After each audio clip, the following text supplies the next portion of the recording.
ежегодно.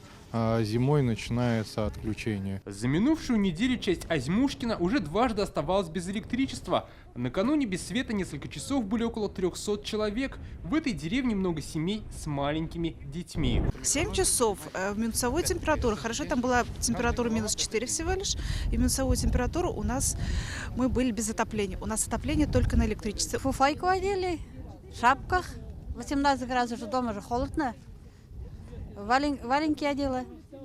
Спать невозможно. Как говорят жители, проблемы с отключением света в деревне уже не первый год, но раньше это случалось не так часто. Вчера до такой степени мы аж прям испугались. Все заморгало, как гирлянды. Но опять же все, отопления нету, ничего нету, света нету. Всю неделю это происходило со среды прошлой.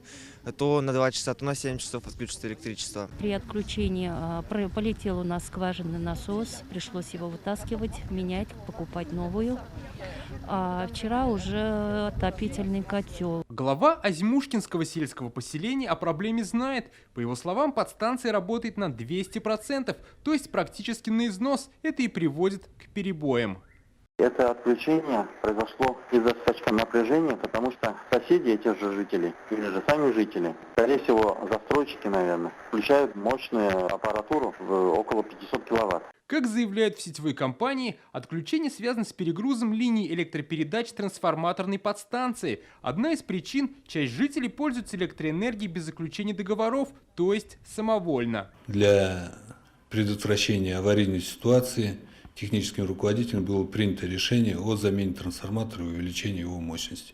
После замены перебои с электричеством должны прекратиться. Что касается сломанных из-за аварии бытовых приборов, то и этот вопрос можно решить, считают в компании. Если повреждение оборудования произошло по нашей причине, то есть в момент замыкания, скачков напряжения, перепадов и так далее, есть процедура, они просто обращаются в энергоснабжающую организацию, в энергосбыт, с претензией могут отремонтировать, все затраты будут компенсированы. Как сообщили энергетики, они уже выявили тех жителей Азьмушкина, кто подключался к сетям самовольно. С ними будут работать отдельно.